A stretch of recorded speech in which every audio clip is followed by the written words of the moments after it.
Capítulo primero. Regreso en este momento de visitar al dueño de mi casa. Sospecho que ese solitario vecino me dará más de un motivo de preocupación. La comarca en que he venido a residir es un verdadero paraíso, tal como un misántropo no hubiera logrado hallarlo igual en toda Inglaterra. El señor Heathcliff y yo podríamos haber sido una pareja ideal de camaradas en este bello país. Mi casero me pareció un individuo extraordinario. No dio muestra alguna de notar la espontánea simpatía que experimenté hacia él al verle.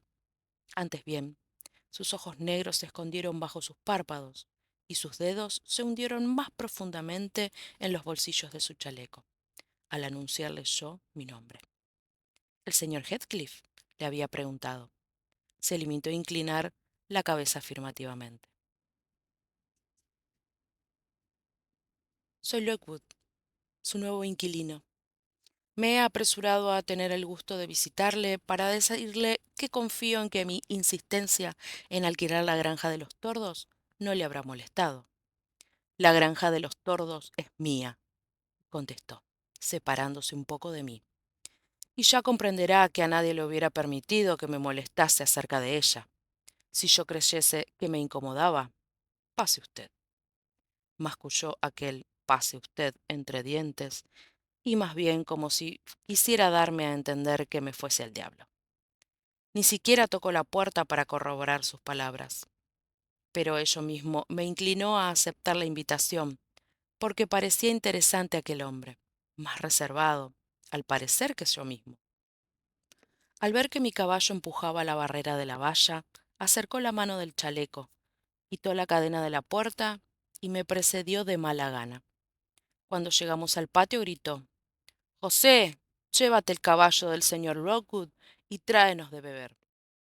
La doble orden dada a un mismo criado me hizo pensar que toda la servidumbre se reducía a él, lo que explicaba que entre las losas del suelo creciera la hierba y que los setos mostrasen señales de no haber sido cortados sino por el ganado que mordisqueaba sus hojas. José era un hombre maduro, o mejor dicho, un viejo, pero a pesar de su avanzada edad, se conservaba sano y fuerte. «Válgame el señor», murmuró con tono de contrariedad, mientras se hacía cargo del caballo, a la vez que me miraba con tal acritud que me fue precisa una gran dosis de benevolencia para suponer que impetraba el auxilio divino, a fin de poder digerir bien la comida, y no con motivo de mi inesperada llegada.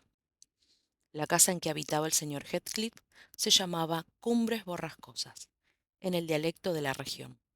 Y por cierto, que tal nombre expresaba muy bien los rigores atmosféricos a que la propiedad se veía sometida cuando la tempestad soplaba sobre ella. Sin duda se disfrutaba allí de buena ventilación. El aire debía de soplar con mucha violencia, a juzgar por los inclinados que estaban algunos pinos situados junto a la casa, y algunos arbustos, cuyas hojas, como si implorasen al sol, se dirigían todas en un mismo sentido. Pero el edificio era de sólida construcción, con gruesos muros, según podía apreciarse por lo profundo de las ventanas, y con recios guardacantones protegiendo sus ángulos. Me detuve un momento en la puerta para contemplar las carátulas que ornaban la fachada. En la entrada principal leí una inscripción que decía: Hareton Earnshaw.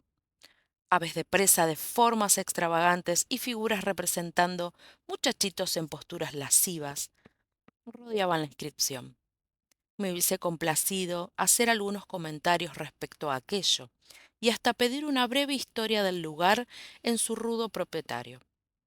Pero él permanecía ante la puerta de un modo que me indicaba su deseo de que yo entrase de una vez o me fuese, y no quise aumentar su paciencia parándome a examinar los detalles del acceso al edificio. Un pasillo nos condujo directamente a un salón, que en la región llaman la casa por antonomasia, y que no está precedido del vestíbulo ni antecámaras. Generalmente, esa pieza comprende a la vez comedor y cocina, pero en Cumbres Borrascosas la cocina no estaba allí. Al menos no percibí indicio alguno de que en el inmenso lugar se cocinase nada, pese a que en las profundidades de la casa me parecía sentir ruido de utensilios culinarios. En las paredes no había cacerolas ni cacharros de cocina. En cambio, se veía en un rincón de la estancia un aparador de roble cubierto de platos apilados hasta el techo, y entre los que se veían jarros y tazones de plata. Había sobre él tortas de avena, piernas de buey y carneros curados, y jamones. Pendían sobre la chimenea varias viejas escopetas con los cañones enmohecidos y un par de pistolas de arzón. En la repisa de la chimenea había 3 jarros pintados de vivos colores. El pavimento era de piedras lisas y blancas. Las sillas, antiguas, de alto respaldo, estaban pintadas de verde. Bajo el aparador vi una perra rodeada de sus cachorros y distinguí otros perros por los rincones. Todo ello hubiera parecido natural en la casa de uno de los campesinos del país, musculosos, de obtusa apariencia y vestidos con calzón corto y polainas. Salas así, y en ellas labriegos, de tal contextura sentados a la mesa ante un jarro de espumosa cerveza.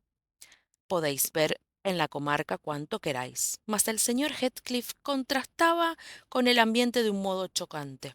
Era moreno, y por el color de su tez parecía un gitano. Si bien en sus ropas, en sus modales, parecía ser un caballero. Aunque ataviado con algún descuido, y pese a su ruda apariencia, su figura era erguida y arrogante. Yo pensaba que muchos le calificarían de soberbio y hasta de grosero, pero sentía en el fondo que no debía de haber nada de ello. Me parecía instintivamente que su reserva debía proceder de que era enemigo de dejar traslucir sus emociones. Debía de odiar y amar disimulándolo, y seguramente hubiera considerado como un impertinente a quien le amase o le odiase a su vez. Probablemente yo me precipitaba demasiado al suponer en mi huésped la manera de ser que me es peculiar a mí mismo. Quizás el señor Heathcliff rehusaba su mano al amigo que le deparaba la ocasión por motivos muy diferentes a los míos. Quizás mi carácter fuera único. Mi madre solía decirme que yo nunca sabría crearme un agradable hogar, y el verano pasado obré de un modo que acreditaba que la autora de mis días tenía razón. En ocasión de estar pasando un mes en la orilla del mar, conocí a una verdadera beldad. Me pareció hechicera. No le dije jamás de palabra que la quería, pero sí es verdad que los ojos hablan. Por la expresión de los míos, hubiera podido deducirse que yo estaba loco por ella. Cuando al fin no notó, me dirigió la mirada más dulce que hubiera podido esperarse. ¿Qué hice yo entonces? Con vergüenza declaro que retrocedí, que me reconcentré en mí mismo como un caracol en su concha, que a cada mirada de la joven me alejaba más, hasta que ella, sin duda confusa entre tales demostraciones, y pensando haberse equivocado respecto a mis sentimientos, persuadió a su madre de que se debían marchar. Esos cambios bruscos me han franjeado fama de cruel. Solo yo sé lo erróneo que es semejante juicio. Mi casero y yo nos sentamos frente a frente junto a la chimenea. Ambos callábamos. La perra había abandonado sus crías y se arrastraba entre mis piernas frunciendo el hocico y enseñando sus blancos dientes. Traté de acariciarla y emitió un largo gruñido gutural. Es mejor que deje usted la perra, gruñó el señor Heathcliff, haciendo dúo al animal, a la vez que reprimía sus demostraciones feroces con un puntapié. No está acostumbrada a caricias ni la tenemos para eso. Se puso de pie, se acercó a una puerta lateral y gritó «¡José!». Percibimos a José murmurar algo en las profundidades de la bodega, pero sin dar señal alguna de acudir.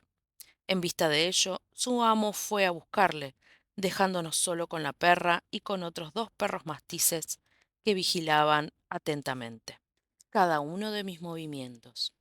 No sintiendo deseo alguno de trabar conocimiento con sus colmillos, permanecí quieto, pero creyendo que las injurias mudas no les ofenderían.